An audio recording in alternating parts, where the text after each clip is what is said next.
안녕하세요. 임성수 교수입니다. 오늘은 제 연구 분야인 네트워크 과학에 대해서 간략히 소개해드리는 시간을 가져보려고 합니다. 발표에 앞서 저에 대해 소개를 해드리도록 하겠습니다. 저는 현재 컴퓨터공학과에 재직 중으로 부임하기 전에는 옆 동네에 있는 학교를 다녔습니다. 학사 및 석사는 수학을 전공했고 석사 때 통계연구실에서 공부를 하다가 흥미를 느껴서 박사 때는 데이터 마이닝을 전공하고 지식서비스 공학이라는 융합 전공의 첫 졸업생으로 학위를 마쳤습니다. 졸업 후에 첫 직장으로 우리 학과에 와서 첫 학기에 데이터 인텔리전스 연구실이란 이름으로 신생랩을 구축했는데요. 처음에는 제가 워낙 득보여서 풀타임 대학원생이 한 명도 없다가 지난 가을부터 한 명씩, 두 명씩 선발하기 시작했습니다. 학부 수업도 꾸준히 하고 여러분들이 제 수업을 들으셨거나 듣는 분들도 있을 텐데요. 작년에는 학부 4학년 학생들을 지도해서 외부 경진대회나 학회 논문 경진대회에서 수상을 하기도 하였습니다. 이렇게 별을 땄고요. 앞으로도 연구실 문을 더 열고자 하니 오늘 내용을 잘 들어보시고 흥미가 있으신 분들은 많이 문을 노크해 주시면 감사드리겠습니다. 이 페이지는 교수들이 좋아하는 자기 자랑하는 파트입니다. 저도 한번 자랑을 해보면요. 제가 썼던 학술 논문들은 크게 두 개의 주제로 나눠볼 수 있습니다. 하나는 네트워크에서 흥미있는 구조나 패턴들에 대해서 탐지하는 연구, 다른 하나는 네트워크에서 정보가 어떻게 퍼져나가는지 이것을 모델링하고 예측 및 제어하는 연구입니다. 각각에 대해서 5편의 주요 성과를 정리해 보았으니 관심 있는 제목이 있으면 한번 둘러보셔도 좋겠습니다. 이러한 연구를 통해서 마이크로소프트, 삼성전자, KT, 퀄컴 또는 카이스트 등에서 우수성과로 인정받은 바 있고요. 우리 학교에서 여러분들과 함께 더 재밌는 결과를 만들어 보면 좋겠습니다. 이외의 자세한 내용이나 기타 사항은 이곳 링크를 참조해 주시면 감사드리겠습니다. 저희 연구실 이름은 데이터 인텔리전스 연구실이라고 합니다. 본 페이지에 최근 관심 있는 연구 주제 4가지와 연구 수행 시 쓰이는 도구에 대해 요약해 보았습니다. 첫 번째는 그래프 마이닝입니다. 그래프 마이닝은 데이터를 네트워크로 모델링하여 패턴 및 변화를 분석하는 것으로 앞에서 설명드린 제가 지금까지 주로 연구했던 내용들이 해당됩니다. 이 주제가 저희 연구실의 코어 토픽이라고 할 수 있습니다. 여기에 더해서 최근에 집중해서 보는 주제는 표현학습에 대한 것입니다. 표현학습은 빅데이터 또는 복잡하게 얽힌 데이터를 자체적인 성질은 유지하면서 더 효율적으로 처리할 수 있는 방법에 대한 연구입니다. 첫 번째 주제와도 연결되어서 그래프 임베딩이나 압축이란 연구와 관련이 있습니다. 이를 해결하기 위한 그래프 알고리즘을 설계하고 분석하는 연구를 현재 수행 중에 있습니다. 세 번째는 프라이버시 보호 인공지능 또는 프라이버시 보호 데이터 마이닝에 대한 연구입니다. 이는 기존의 데이터 분석 또는 인공지능 알고리즘 기법들을 프라이버시가 보호되도록, 프라이버시 보호가 보장되도록 고도화하는 작업을 수행하는 것을 포함합니다. 마지막으로 통계적 추론, 학습, 딥러닝 등의 기반을 둔 데이터 분석에도 많은 관심을 두고 연구를 수행 중에 있습니다. 정리해보자면 저희 연구실에서 쓰는 툴킷은 다음 3가지가 대표적입니다. 데이터 과학, 인공지능, 여기서 데이터와 인텔리전스란 이름을 따와서 데이터 인텔리전스란 이름을 지었고요. 그 중간에 네트워크 과학이란 게 함께 껴 있습니다. 얘가 누구인지 이것에 대해서 소개하고 알아보는 시간이 남은 슬라이드에 대한 내용이 되겠습니다. 네트워크 과학이 뭘까요? 네트워크 과학은 먹는 건가요? 네, 같이 먹어봅시다. 네트워크 과학은 복잡한 시스템을 구성하는 개체들 간의 관계를 네트워크로 모델링하고 분석하는 분야가 되겠습니다. 즉, 특정 시스템, 체계를 구성하는 구성원들, 구성 요소 또는 오브젝트들 간의 관계를 이렇게 노드와 링크, 노드와 에지, 노드들 간의 상호작용이나 연관관계를 네트워크 그래프로 표현을 해보고 여기서 관심 있는 특징이나 구조를 찾아내거나 네트워크 위에서 현상을 분석해보거나 뭔가 새로운 지식과 가치를 찾아내는 방법을 네트워크 과학을 통해서 수행할 수가 있습니다. 이게 사실은 그래프 마이닝이라고 부르는 분야와도 하는 역할이 크게 다르지 않고요. 그래프 마이닝은 보다 컴퓨터 과학 또는 DB 쪽에서 연구자들이 써오던 말이고, 네트워크 과학은 학제간 연구, 융합 연구를 수행하는 학자들이 새롭게 명명한 것에 가깝다고 할 수 있습니다. 20세기 전후로 인터넷이나 웹, 단백질 구조 등 다양한 실세계 네트워크의 특성이 연구되기 시작했고 2010년 전후에는 소셜 네트워크 분석 또는 정보 네트워크 분석 이런 네트워크 분석의 특수 주제들이 인기를 끌기 시작했으며 최근에는 빅데이터나 인공지능의 인기와 축을 함께하면서 네트워크 과학은 데이터 모델링을 위한 구조로서 모델링 기법으로서 꾸준히 쓰이고 있습니다. 초연결 사회 또는 IoT와 같이 다양한 특성을 가진 노드들, 속성을 가진 링크들, 시간에 따라 변화하는 그래프, 이런 복잡한 네트워크나 그래프 구조의 등장은 이러한 연구를 계속 고도화시키고 활성화시키고 있습니다. 이런 분야가 저의 주전공 분야라고 할 수 있고요. 전반적인 플로우는 다음과 같습니다. 경제, 사회, 자연현상들, 다양한 현상들이 있을 때 이것을 추상화하고 표현하는 작업을 네트워크라는 것을 써서 수행을 합니다. 즉, 네트워크 컨셉트를 사용을 해서 추상화를 하고 네트워크 데이터로 주어진 현상을 표현해보는 작업을 이 모델링 단계에서 수행을 합니다. 그런 다음에 네트워크 모델에 기반을 둔 분석, 데이터 분석을 수행할 수가 있고요. 데이터 과학을 할 때도 데이터에 대해 올바르게 이해하고 그에 걸맞은 해석을 수행해야 됩니다. 그 중에서도 네트워크는 보다 까다로운 작업이라고 할 수 있는데요. 이게 네트워크 형태로 표현이 되었다고 해서 아무렇게나 그래프 데이터를 분석해야 되는 게 아니라 이게 어떤 방식으로 데이터가 표현이 돼서 네트워크가 된 것이고 이 네트워크에서 똑같은 네트워크라고 해도 노드와 링크가 어디에서 왔는지 의미가 다를 수 있으며 이러한 네트워크 데이터의 특성을 올바르게 이해하고 그에 걸맞은 해석을 수행하는 것이 네트워크 과학자가 수행하는 작업이라고 할 수 있습니다. 그래서 저는 포괄적으로는 데이터 과학의 분야 중에 하나라고 소개를 하고 있는 거고요. 이 중에서 다음과 같은 키워드들이 네트워크 과학과 많이 연관된 주요 키워드들을 워드클라우드로 표현을 한 것이니 함께 둘러보고 넘어가시면 좋을 것 같습니다. 여러분들은 컴퓨터 전공자이기 때문에 또한 저희 전공 과목 중에 제가 강의하고 있는 데이터 과학이란 과목이 있기 때문에 데이터 과학에 대해서 한 번쯤은 들어보셨을 겁니다. 2008년에 네이처지에서 다음과 같은 화두를 던집니다.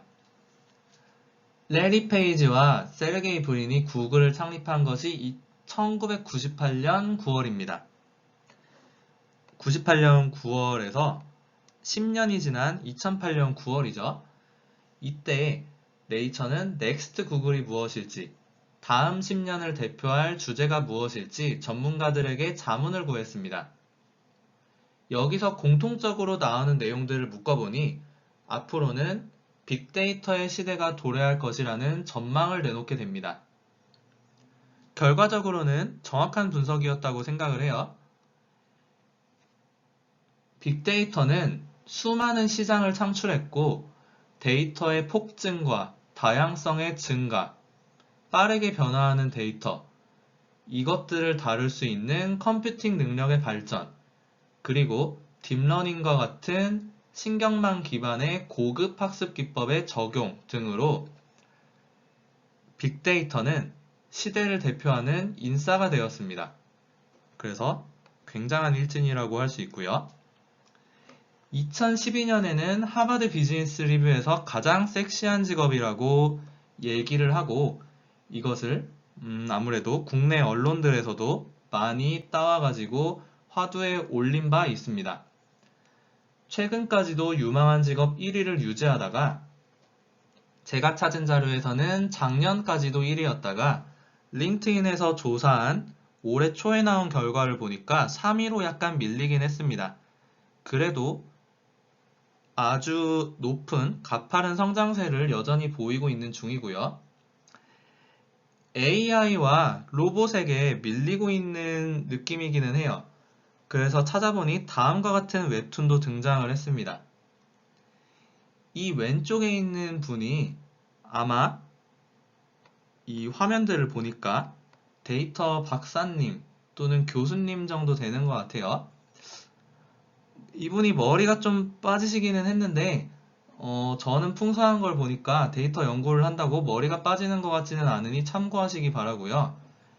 이분이 2012년에는 가장 섹시한 사람이었습니다.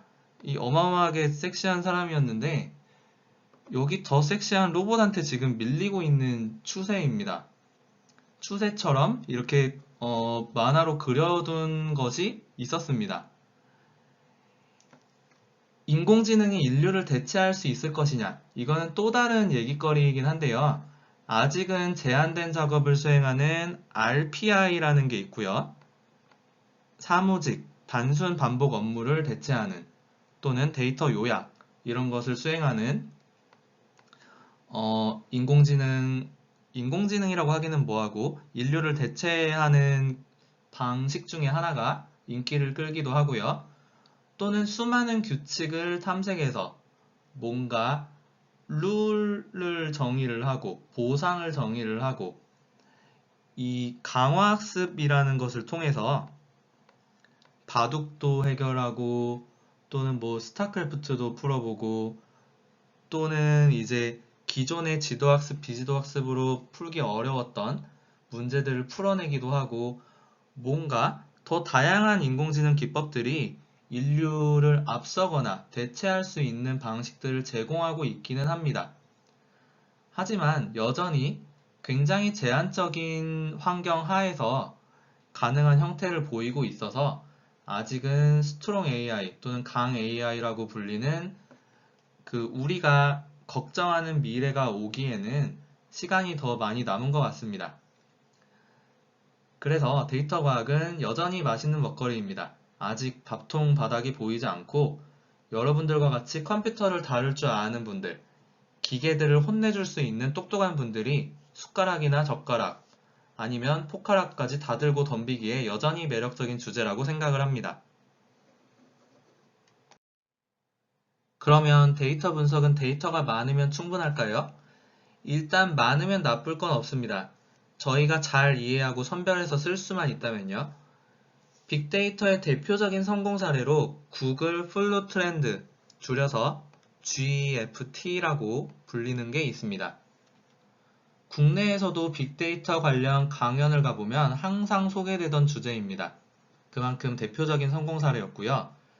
비록 지금은 서비스가 중단되었지만 구글 트렌드는 여전히 서비스되고 있습니다. GFT는 사람들이 독감에 걸렸을 때 검색하는 단어들, 이것들을 수집하고 분석을 해서 독감 발병이 어떻게 될 것인지 예측하는 서비스고요. 이를 통해서 데이터 기반의 질병 발병 감시가 가능할지 이것을 시도해본 사례라고 할 수 있습니다. 그래서 이런 거를 데이터 드리븐 어프로치 해가지고 많이 얘기하는 그런 빅데이터 기반의 분석을 수행해본 것이다 라고 할 수가 있습니다. 이게 구글에서 만들었고 미국의 CDC도 참여를 했고 네이처에도 이 결과가 나왔다. 성공했다는 결과가 나왔다. 이러면은 뭐 거의 다 갓들이 쓴 결과들로 이미 종료된 거 아니냐, 종결된 거 아니냐 할 수 있는데 생각해보면 지금 미국에서 코로나 바이러스가 잘 예측 및 통제가 되고 있는 것 같지는 않습니다. 그렇게 쉬운 문제는 아닌 것처럼 보입니다. 실제로도 몇 년이 지난 후에 2013년, 2014년에 또 다른 뭐 똑같은 네이처지나 뭐 사이언스지에서 이런 결과들을 내놓습니다. 뭔가 예측이 틀릴 수 있다거나 빅데이터의 함정에 빠질 수 있다. 이런 얘기들을 GFT를 예시로 설명을 하고 있습니다. 다음과 같이 시간에 따른 플루 발병률, 얼마나 많은 사람들이 인플루엔자 타입의 질병에 걸렸는지 이것을 예측하는 이런 커브들이 있는데 이게 GFT를 쓰면은 CDC 데이터 같이 쓰고 뭐 하면은 잘 맞아야 될 것 같은데 보면은 오히려 그냥 더 단순한 기법들을 쓴 거랑 이 구글에서 이 알고리즘을 써서 예측한 거랑 보니까 처음에는 뭔가 잘 맞는 것처럼 보이지만 나중 가면은 한 2011년 8월 이후에 108주 중에 100주를 과추정을 해버렸다고 합니다. 즉 한 이쯤부터 꺾 올라가가지고 색깔이 좀 잘 안 보이네요. 여기서부터 뭔가 빨간색 커브가 계속 위쪽에서 놀고 있습니다. 108주 중에 여기서 잠깐 아마 밑으로 내려온 것 같기는 한데 거의 다 이렇게 틀린 추정을 해버리고 말고요. 그래서 이게 데이터만 많다고 다 되는 건 아니구나. 구글이 데이터 뭐 제일 많은 사이트인데 전 세계의 사람들의 데이터를 사실 프라이버시를 어겨가면서까지 다 수집하고 저장하고 분석을 하는 사이트인데 그럼에도 불구하고 이렇게 분석이 많이 실패하는 경우들이 있었다. 이런 사례를 들어서 함정에 빠지지 않아야 된다. 이런 것들을 이 저자들이 소개를 하고 있고요. 그래서 이 2015년에 GFT가 일반 대상 서비스는 종결을 하게 됩니다. 그리고 여기서도 나오고 이 2013년 이런 논문에도 나오는 얘기가 이 데이터 기반의 분석, 키워드들을 가지고 모니터링하고 예측하는 것, 이게 전통적인 질병 확산 모델을 대체하기보다는 다른 방법들을 보완하고 함께 사용하면은 통찰력을 제공하고 더 좋은 분석을 할 수 있다. 따라서 서비스는 하지 않고 따로 데이터는 본인들이 제공을 하겠다. 이런 식으로 얘기를 하고 있습니다. 여기서 얻을 수 있는 교훈이라고 하면은요.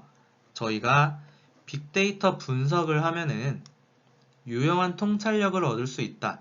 그리고 꽤 잘 맞는 것처럼 보인다.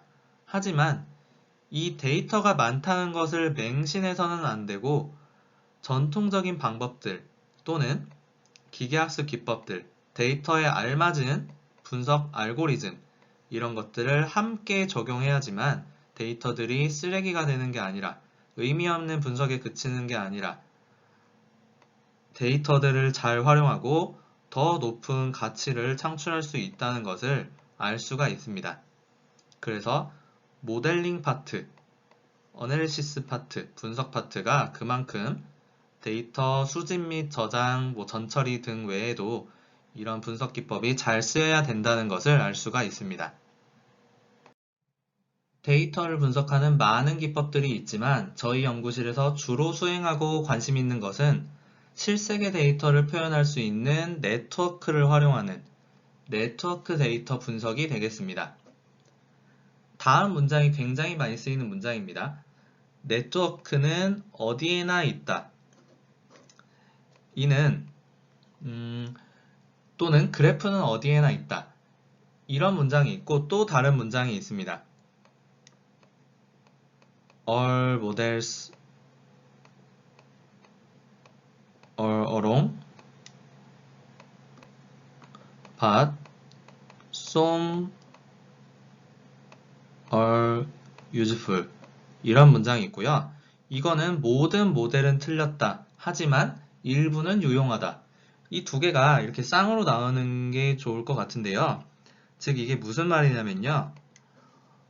네트워크라는 거는 앞에서도 보셨지만 기본적으로 현상을 추상화하고 표현하는 뭔가 일종의 모델이 되겠습니다. 그래서 네트워크라는 게 주어진 데이터를 적어도 노이즈라도 껴서 데이터를 100% 설명하고 100% 예측하는 모델을 찾는 것은 비현실적입니다. 하지만 얼마나 복잡도를 낮추면서도 설명력을 높이고 또는 사용하는 모델이나 알고리즘의 효율성을 높이고 폭넓은 활용을 할 수 있을 것이냐, 그러한 모델이나 알고리즘을 잘 설계하고 분석에 써먹을 수 있을 것이냐, 이런 것들이 이쪽 분야의 키가 되겠습니다. 그래서 네트워크를 적절히 잘 활용을 하면은 모델로서 유용하게 써먹을 수 있다. 이런 모델링 기법이라고 부를 수 있다는 게 이 페이지의 말씀이 되겠고요. 다음으로 네트워크 데이터의 대표적인 예제들에 대해서도 소개해 드리도록 하겠습니다.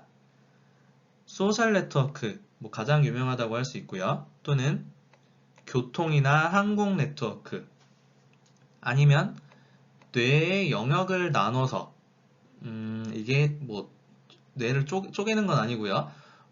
이걸 fMRI 영상, 3D 영상을 찍어서 특정 자극을 줬을 때 어떤 부분들이 함께 활성화가 되는지 이런 것들을 네트워크로 표현을 해서 뇌의 구조적인 또 기능적인 이런 분석을 하는데 써먹을 수가 있습니다. 이것도 과거에는 통계학자들이 하던 건데 제가 아까 석사 때 있던 통계랩 이런 데서 하던 건데 이것도 데이터 과학 문제로 가져와서 그래프를 가지고 풀 수 있는 문제고요. 또는 웹의 구조를 알아본다거나 또는 단백질이나 유전자 네트워크 분석, 이것도 사실은 과거의 문제들이었는데 최근에 그래프 상에서 신경망을 돌리는 그래프 뉴럴넷이라는 기법이 가장 최근 기법으로 또 곽광을 받고 있습니다.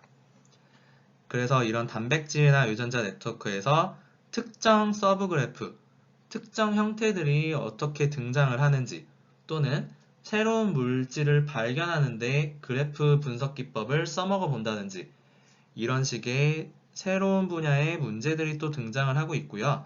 여기에는 없지만 비전 문제라든지 또는 NLP 문제 등에서도 이 이미지나 영상을 이제 픽셀이나 복셀로 잘라가지고 그래프로 표현하고 분석을 한다거나 또는 뭔가 메쉬 같은 것을 얘네들을 그래프로 쪼개가지고 그래프 문제로 해결을 한다거나 NLP는 워드 코어쿠런스, 워드 공통 등장이나 뭔가 또는 이 주제나 아니면은 공통 등장 이런 것들을 이제 NLP 기법을 써서 분석하는 것들도 있습니다.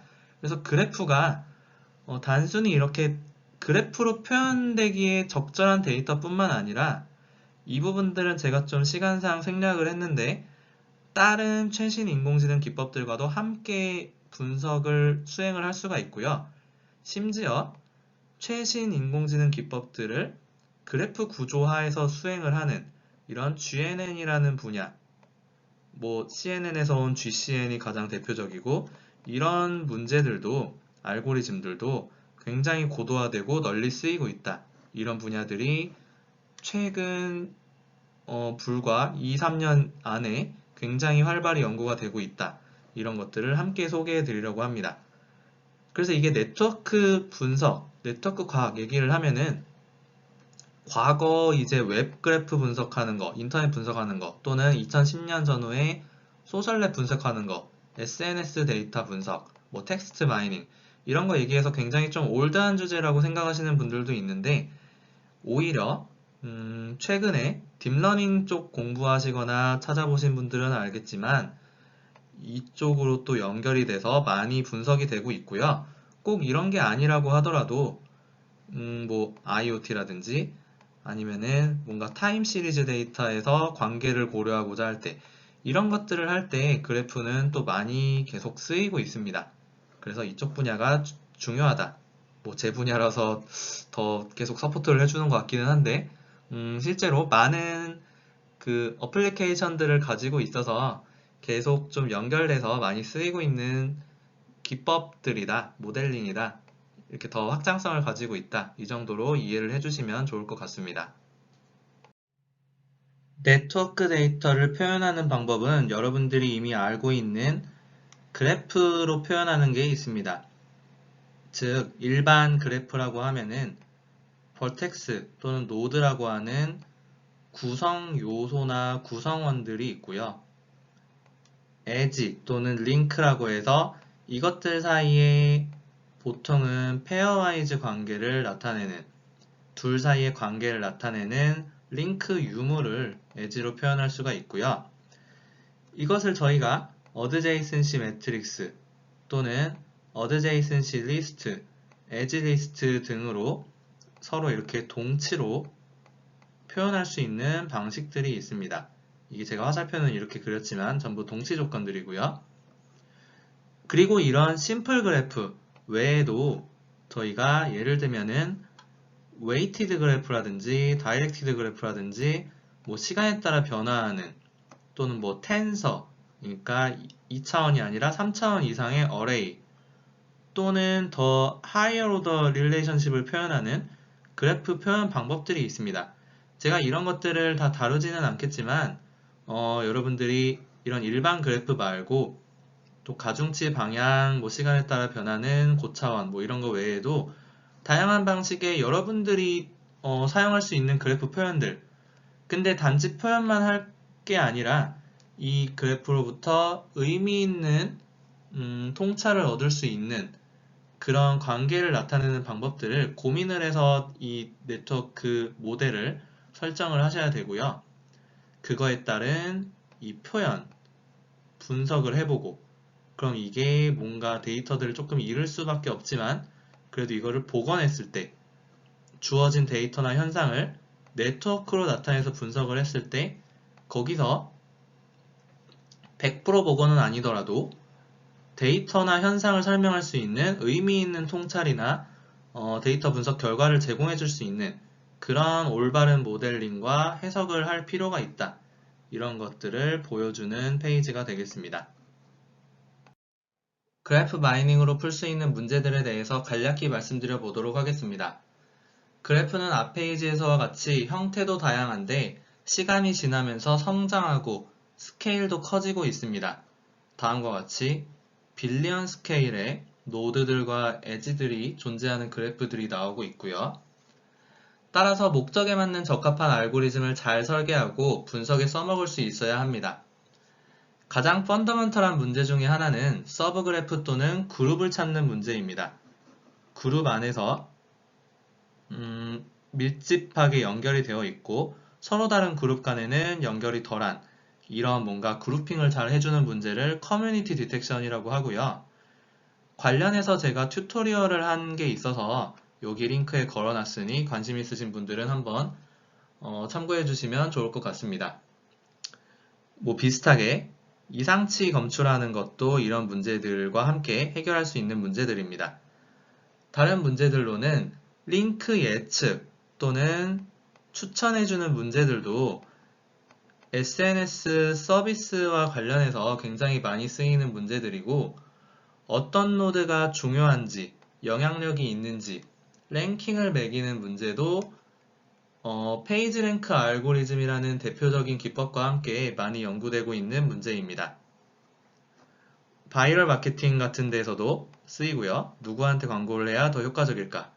아니면은 어떤 사람이 뭐 소스가 되는 사람일까? 이런 것들을 검출하는 데 쓰기도 하고요. 이런 기법들에 대한 서베이 논문이나 관련된 논문들을 제가 링크를 달아놓기는 했는데 다 영어로 되어 있는 거기는 해서 영어 잘 하시는 분들은 한번 싹 훑어보시기 바랍니다. 그리고 또 네 번째 거는 최근에 코로나 바이러스가 또 계속 관심사인데요. 제가 앞에서 네트워크에서 정보가 확산되는 현상을 모델링하고 제어하고 이런 것들을 연구해 본 적이 있다고 언급한 바 있는데요. 실제로도 이게 에피데미올로지 관련 분야뿐만 아니라 전산학 분야라든지 융합 연구로 많이 수행이 되고 있습니다. 수학이라든지 이런 쪽에서 연구가 되고 있고요. 이를테면 제가 했던 연구는 전파의 단계를 1단계, 2단계로 나누거나 서로 다른 정보들이 경쟁적으로 확산되는 경우 이때 어떻게 진행이 될 것인지 또는 서로 다른 정보 확산 모델을 어떻게 한꺼번에 설명해 줄 수 있는 이론이 없을지 이런 것들을 연구한 바 있고요. 그런데 다른 문제들도 마찬가지지만 이런 모델들이 실제 데이터와 모델들 간의 간극을 줄이는 것이 매우 어려운 문제입니다. 그래서 이런 것들도 그렇게 정교하게 또 실시간으로 다양한 변수들을 고려해서 하기가 모델의 제한이 생각보다 또 나오는 경우들이 실생의 문제들은 많기 때문에 어떤 경우는 오히려 이런 모델링이 깔끔하게 잘 돼가지고 이론적으로 나이스한 모델보다는 오히려 이런 큰 데이터에서도 돌릴 수 있다거나 아니면은 정확도는 좀 떨어지더라도 이렇게 빠르게 잘 돌릴 수 있다거나 아니면 프랙티컬하게 실용적으로 결과가 얻을 수 있는 일정 부분을 잘 설명해 줄 수 있는 이런 모델들이 더 유용하게 쓰이기도 합니다. 그래서 굉장히 꼭 이런 최신 기법들이 꼭 좋은 게 아니라 목적에 따른 이런 적절한 모델과 분석 기법을 잘 활용해야 되는 분야이고요. 이런 문제들이 관심 있는 분들은 관련 키워드로 검색을 해보시거나 또는 뭐 이런 링크들을 한번 참고를 해보시거나 뭐 정말 그것 관심은 있는데 이거 어떻게 봐야 될지 모르겠다 하신 분들은 이런 링크를 들어가 보셔서 진짜 논문에 있는 피규어들이라도 한번 보시면은 이런 게 좀 내가 눈에 들어온다. 그럼 그 관련 부분을 읽어보거나 아니면 뭐 저한테 궁금하면은 연락을 해주셔도 좋겠습니다. 11, 12, 13페이지에는 네트워크 과학 또는 그래프 기계학습의 최근 연구 내용들에 대해서 간략히 소개해 드리도록 하겠습니다. 그래프 표현학습이라는 게 있습니다. 또는 그래프 임베딩이라는 게 있는데 이거는 빅데이터 차원 축소 기법의 일종으로 볼 수 있으며 실제로 어떤 작업을 하냐면요. 그래프의 노드들에 대해서 이 각각의 노드를 저차원 벡터 공간상의 한 점, 즉 만약에 벡터 스페이스가 뭐 한 3차원이었다. 이러면은 노드 V를 이것에 대해서 대응되는 3차원 벡터 좌표값, 코디네이트 값들이 어떻게 돼야 적절할지 이것을 전체 그래프를 함께 고려해서 그것에 대응되는 노드들의 포지션들, 벡터 포지션들을 학습하는 문제를 푸는 것을 그래프 표현학습이라고 합니다. 즉, 더 쉽게 말하자면요. 주어진 그래프에 대해서 쉬운 표현을 찾겠다. 더 쉽게 표현해주는 방법을 찾겠다. 그래프 자체도 네트워크 데이터에 대한 표현 방법이지만 이것도 뭔가 추상화를 한 거지만 더 다루기 쉬운 또는 더 뭔가 인사이트풀한 뭔가의 표현을 찾아서 이것을 가지고 분석을 해도 그래프에 대한 분석, 그래프 마이닝에 대한 분석 결과를 충분히 제공해 줄 수 있다면 더 쉬운 걸로 더 쉽게 잘 해결해 보겠다. 이게 바로 그래프 임베딩을 통한, 그래프 표현학습을 통한 그래프 마이닝 문제풀이라고 할 수 있습니다. 그림을 통해 보시면요. 주어진 그래프가 있을 때 이것에 대해서 뭔가 임베딩을 수행을 하고요. 그러면 이렇게 뭔가 여기서는 밀집하게 연결되어 있는 애들이 유사한 애들이라고 생각을 한다면은 이 구조를 그냥 그래프에서도 클러스터링을 풀 수는 있지만 벡터 공간상에서 2차원이나 3차원, 저차원 벡터 공간상의 점들을 가지고 클러스터링을 하면은 더 쉬울 것 같아요. 그래서 이렇게 근처에 밀접하게 연결되어 있는 애들을 근처에 뭔가 찍어주고 싶고 여기도 밀접하게 연결되어 있는 애들을 근처에 찍어주는 식으로 매핑을 하면은 이 매핑된 결과가 근처에 있는 애들끼리 그룹핑을 하면은 이걸 복원했을 때 원래 그래프에서의 그룹핑과 잘 들어맞는지, 그게 잘 들어맞는다면은 인베딩을 잘한 것이다. 인베딩을 통해서 더 클래시컬한 그래프를 쓰지 않은 클래시컬한 기계학습 기법들을 통해서 그래프 문제를 더 잘 병렬적으로 쉽게 해결할 수 있는 방법일 것이다 해서 연구가 되기 시작한 분야가 그래프 인베딩 또는 그래프 리프레젠테이션 러닝 이런 분야들이 되겠습니다. 실제로 이런 인베딩을 통한 마이닝 문제 해결을 통해서 그래프 추론 문제, 네트워크 추론 문제라고 얘기가 되는 앞서 말씀드린 이런 대표적인 문제들이 다 해결이 잘 된다고 알려져 있어요. 그래서 이게 최신 그래프 분석 기법 또는 빅데이터 차원 축소 기법의 일종이라고 할 수 있는 문제가 되겠습니다. 좋은 그래프 인베딩이란 무엇인가? 여기서도 뭔가 이렇게 짧게 언급이 되어 있습니다. 이것과 관련해서 더 관심이 있으신 분들은 저희 연구실 홈페이지에 있는 첫 화면에 있는 하단의 튜토리얼 자료들 이런 것들을 보시면은 조금 더 제가 풀어서 써놓은 것들이 있고요. 또는 여기 있는 논문이나 레퍼런스들을 보시면은 물론 더 논문을 보기에 어려우시겠지만 영문이라서 어려우시겠지만 대략 어떤 내용들이 있는지 더 풀어서 나와 있기 때문에 참고해 보셔도 좋을 것 같고요. 여기서 짧게 말씀드릴 거는 좋은 그래프 인베딩은 말 그대로 기존 그래프의 구조를 잘 유지해주는 매핑을 찾고 싶다. 기존 그래프에서 유사도가 높은 애들, 이 둘 사이에 유사도가 높은 애들이라면은 이렇게 근처에 오도록 매핑을 시켜주고 싶다.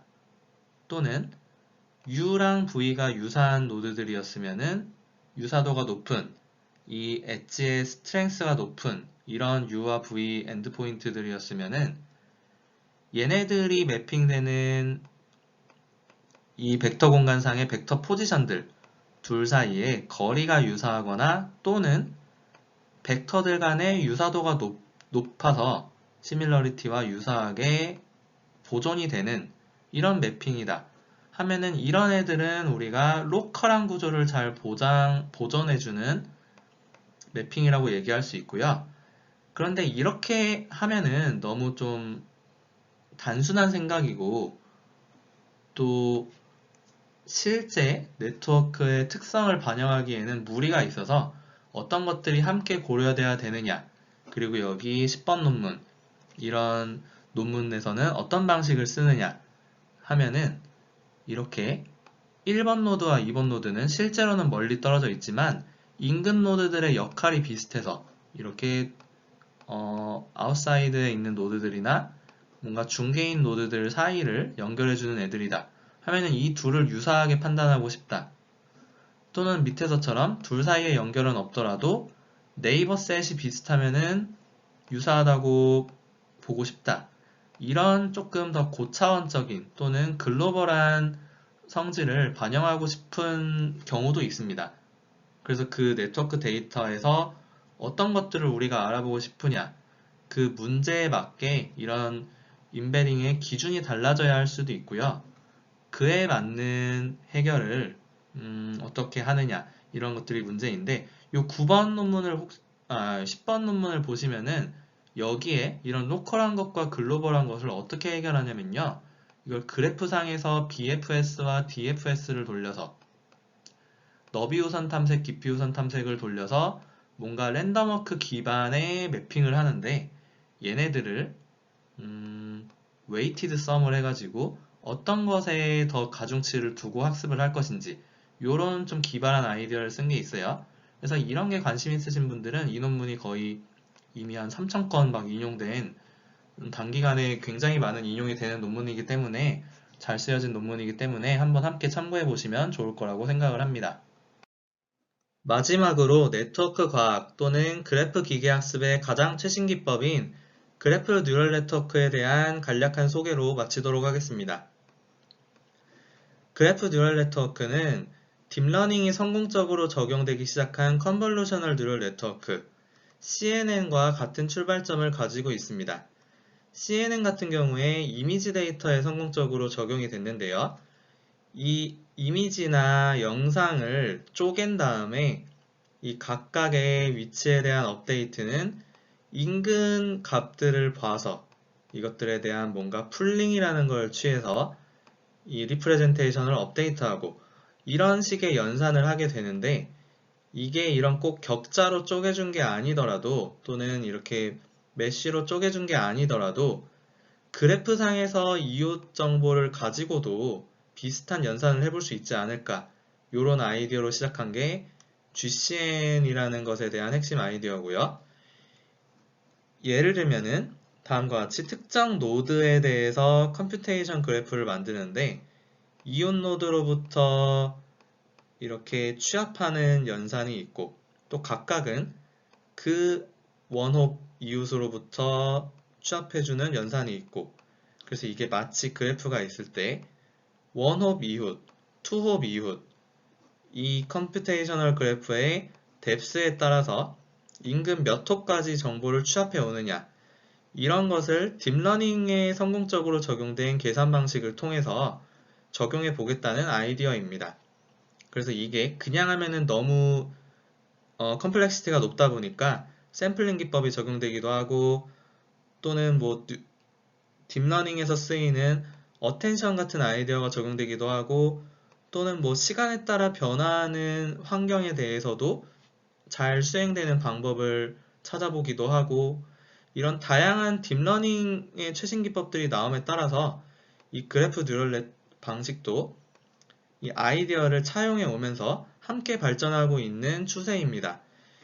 이런 기법들이 얼마나 많이 발전이 됐고 우리가 실제로 돌아가는 것을 눈에 보고 싶다면은 이 다음 사이트를 추천을 하는데요. 딥 그래프 라이브러리라고 해서 여기에 그 기법들도 깔끔하게 정리가 돼 있고 각각에 대한 튜토리얼과 코드도 제공이 되고 있습니다. 예제 코드들이 있으니까 이쪽 기법들이 나는 조금 마음에 든다 하시는 분들은 이런 사이트 한번 참고해 주시면 좋을 것 같습니다. 마지막으로 다음과 같은 실습 링크를 하나 소개해 드리려고 합니다. 이거는 제가 대학원 과목에서 그래프 기계학습 특강 과목을 강의하고 있는데, 거기서 초반부에 네트워크 과학 기초에 대한 리뷰와 실습을 이렇게 정리해 놓은 게 있어가지고 여러분들도 링크가 있으면 접속해서 보실 수 있거든요. 이것도 한번 둘러보시고 어떤 식으로 우리가 파이썬 라이브러리를 가지고 실습해 볼 수 있구나 한번 둘러보셔도 좋을 것 같고요.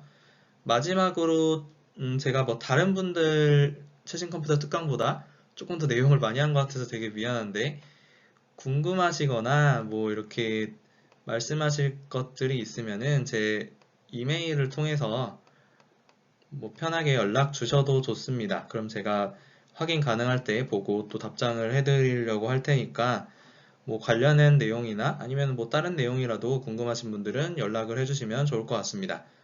그러면 이상으로 강연 마치도록 하겠습니다. 감사합니다.